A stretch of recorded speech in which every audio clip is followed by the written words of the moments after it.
Hello, ladies and gentlemen. My name is Bubini, and welcome back to the channel. Today, we are doing something a little different. We're going to be doing a tier list for Rome 2 DLCs. I have seen a couple of people asking in the comments what type of DLCs they should be getting as they are new to the game. Even in 2025, we still got new people coming to the game. Hopefully, I can help you guys out here with what DLCs are good to get and kind of just rank them and see on what you'd be interested in getting. Starting us off, we have the Rome 2 Blood and Gore DLC.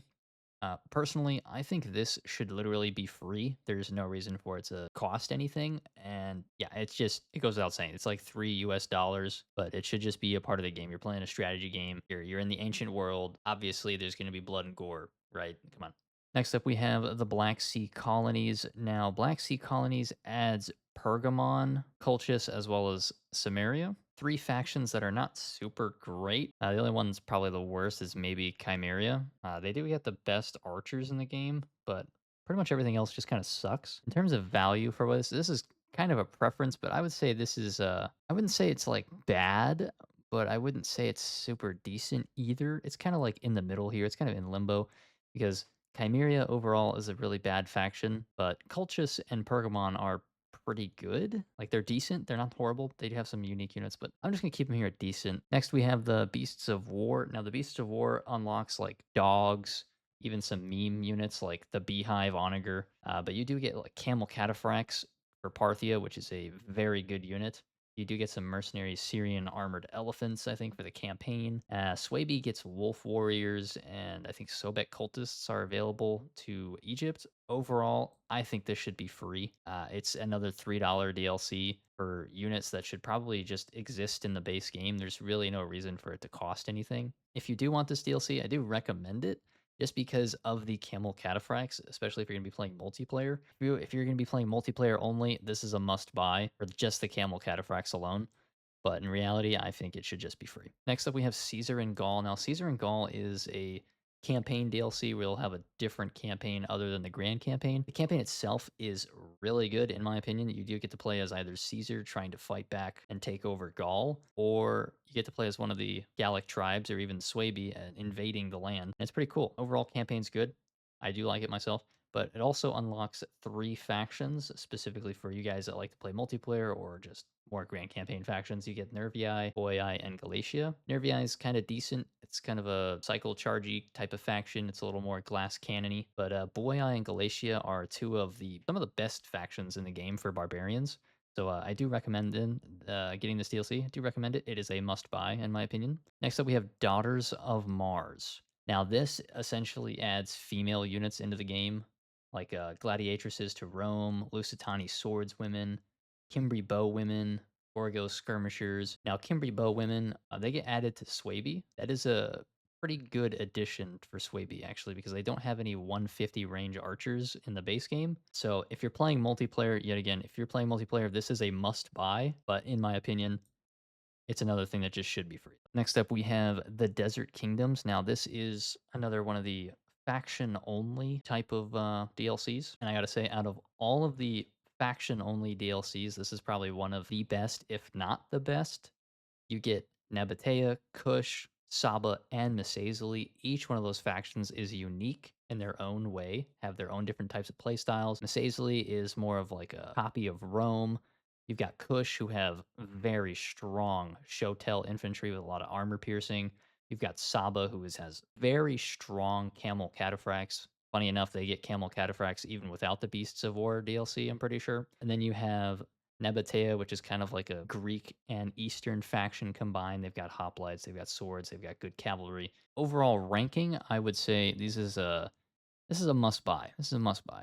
Next up, we have Empire Divided. Now, Empire Divided doesn't add anything to the grand campaign. This is purely just another campaign DLC. It just kind of feels like Attila Light kind of version. Like, I feel like this DLC was obviously the forerunner for Attila, but it doesn't have the depth of Attila, and it just kind of feels kind of like a waste. I would almost say this is just bad. Yeah, in my opinion, I think this is bad. This is a bad DLC. I don't like this DLC. Next up, we have the Greek States DLC. They give Athens, Epirus, and Sparta. This is actually a really good DLC, even if you don't play multiplayer. On top of getting the three factions, you also get tortoises for about 8 factions, I think, and they're all Greek. factions or Rome and Carthage for non-Greek factions. That is a must-have for multiplayer. This is a must-buy, in my opinion. Now we have Hannibal at the Gates. This DLC, another campaign DLC. Not only does it add the campaign, you also get new factions for the Grand Campaign. You get Lusitani, Aravaci, and Syracuse. You also unlock some new units like Mercenary Italian Swords, the Mercenary Samnites, which are very good. Other than the factions that it adds and the units that you do also get a very good campaign. I'd say that's pretty good value. You definitely get to look more into the Punic War with that DLC. Yeah, it's good. It's good. Imperator Augustus. This is pretty much this DLC is free. It's good value. Right. It's good value. It's free. It does I don't think it really adds anything to the grand campaign in terms of factions or units. It's just a free DLC that comes with the Emperor Edition, which I think is just standard now. All right, next up we have the Nomadic Tribes. Now, Nomadic Tribes, purely preference. Three factions that are entirely cavalry based. Whether you like to play with cavalry will determine whether this DLC is worth it to you. For me, I would say in terms of just overall, it's probably a decent DLC for everyone. But once again, this could either be bad or this could be good value. It really just depends on what you like. So I'm just going to put it in the middle.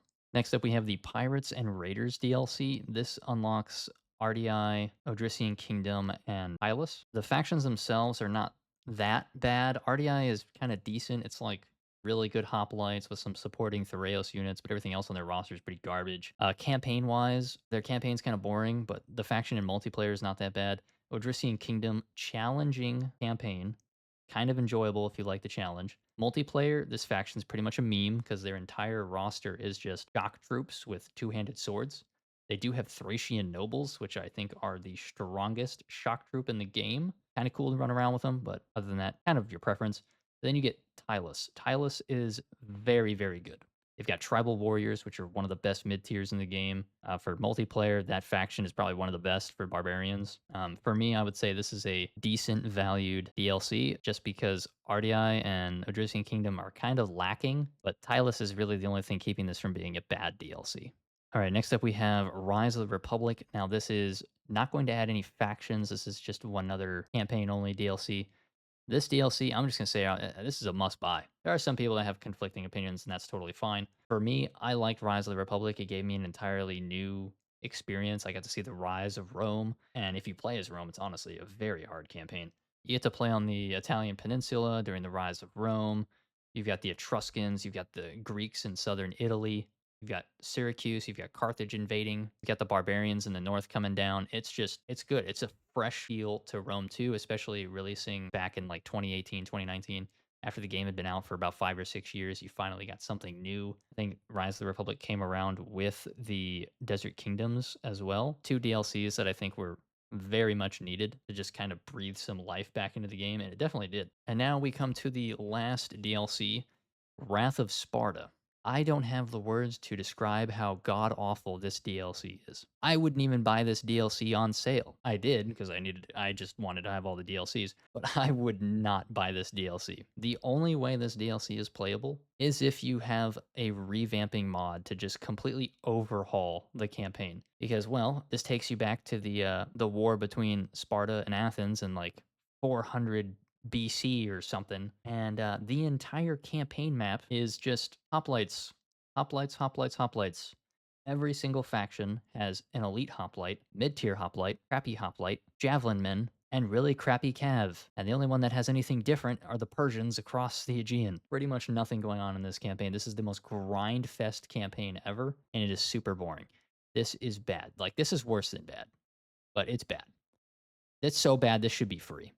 But yep, that's just my thoughts. This is the final tier list. I mean, if you guys don't agree, let me know in the comments down below what you think, if anything should be moved around or anything like that. But I will say, for all DLCs, Rome 2 is over 10 years old. Please, for the love of God, do not buy the DLCs unless they are on sale. But I thank you guys for watching, and I'll catch you guys later.